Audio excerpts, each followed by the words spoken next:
በየሁሉ የረመዳን ምሽት ይላሉ ነብዩ አለይሂ ሰላቱ ወሰላም ወሊላሂ ዑተቃ ሚነናር ይላል።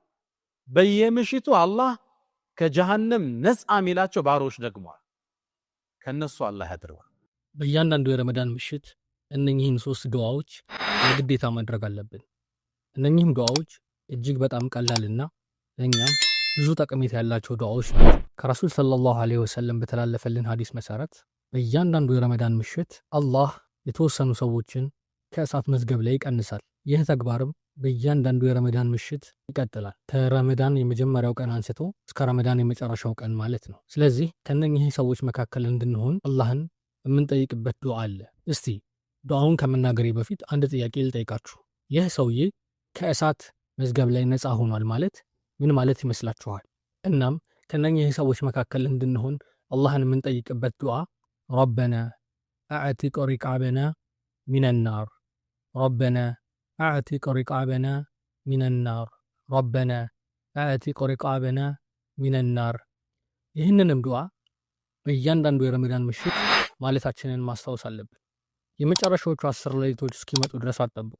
ካሁኑ ከዛሬዋ ቀን ጀምሮ ይህንን ዱዓ በተደጋጋሚ ማለት መቻል አለባችሁ።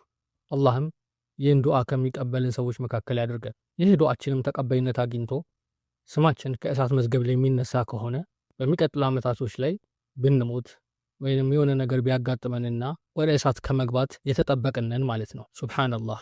አላህ ከነኚህ ሰዎች መካከል ያድርገን። ሁለተኛው ዱዓ ደግሞ ለይለቱል ቀድርን ለማግኘት የሚደረግ ዱዓ ነው። በሐዲስ ተላልፎ እንደመጣልን ለይለቱል ቀድር በረመዳን ውስጥ የምትገኝ ስትሆን እጅግ ወርቃማ ሌሊት ናት። ከመጨረሻዎቹ የረመዳን 10 ቀናቶች ውስጥ በአንዱ ውስጥ ትገኛለች ተብሎም ይጠበቃል። የትኛዋ እንደሆነች በግልጽ አልተነገረንም፣ ግን ይህን ሌሊት አላህ እንዲወፍቀን የሚደረግ ዱዓ አለ። እሱም ዱዓ አላሁመ በልግና ለይለቱል ቀድር፣ አላሁመ በልግና ለይለቱል ቀድር፣ አላሁመ በልግና ለይለቱል ቀድር። ይህንንም ዱዓ እንደ መጀመሪያው ዱዓ ጊዜ ሳታጠፉ ይህንን ቪዲዮ ከሰማችሁበት ቀን አንስቶ የረመዳን ቀጣዮቹ ቀናቶች ውስጥ በተደጋጋሚ ማለት መቻል አለባችሁ። አላህም ዱዓችንን ሰምቶ ለይለቱል ቀድርን ከሚወፍቃቸው ባሮች መካከል ያደርገን። ለይለቱል ቀድር ለአንድ ሙስሊም ከሙሉ ዓመቱ ከሚያገኘው እጅግ በጣም በላጩ ስጦታ ነው። ምክንያቱም በዛሽ ቀን የሚደረግ አንዲት ኢባዳ ከ1000 ወር የበለጠ ኢባዳ አለው። 1000 ወር ማለትም ወደ 83 ዓመት ከ2 ወር ከ3 ወር አካባቢ ነው የሚገመተው። ያቺን ለይለቱል ቀድር አግኝተን በዛሽ ሌሊት አንድ ሱና ሰላት ከሰገድን፣ አንድ ገጽ ቁርአን ከቀራን፣ ያቺ ያደረግናት ተግባር ለ1000 ወር በሙሉ አላህን ስንገዛ እንደነበር፣ ስንሰግድ እንደነበር፣ ቁርአን ስንቀራ እንደነበር ተደርጎ ነው የሚጻፍልን። ይህ ለኡመተል ሙሐመድ የተሰጠ እጅግ ውብ የሆነ ስጦታ ነው። ይህንንም ሌሊት ለማግኘት አላህ ይህንን ሌሊት እንዲወፍቀን የሚደረገው ዱዓ አላሁመ በልግና ለይለቱል ቀድር። ይህንን ዱዓ በእያንዳንዱ ሰላቶቻችን ውስጥ በተደጋጋሚ በማለት አላህን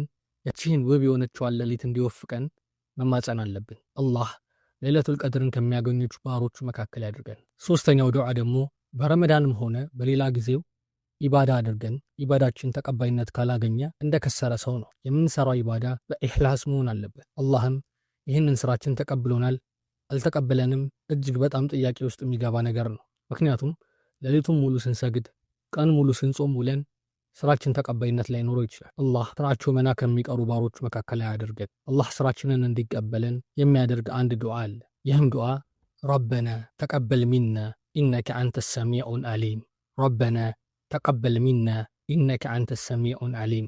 ይህንንም ዱዓ እያንዳንዱን ኢባዳ ካደረግን በኋላ በተደጋጋሚ ብንለው ይወደዳል። ስራችንን ለአላህ ጥርት አድርገን በኢኽላስ መስራታችን ምንም ጥርጥር የሌለው ነገር ነው። ከዛ ባሻገር ግን የሰራነው ስራ አላህ ዘንድ ተቀባይነት እንዲኖረው አላህን መማጸን ያስፈልጋል። ለዛም በዚህ ዱዓ ተጠቅመን አላህ የሰራነው ስራን እንዲቀበለን መማጸን እንችላለን። እነኚህ በረመዳን ውስጥ ይጠቅማችኋል ብዬ ያስቀመጥኩላችሁ 3 የዱዓ አይነቶች ናቸው። አላህ እኔንም እናንተንም ከነኚህ ዱዓዎች ከሚጠቀሙት መካከል ያድርገን። በሌላ ቪዲዮ እስከምንገናኝ ሰላም አለይኩም ወራህመቱላሂ ወበረካቱ።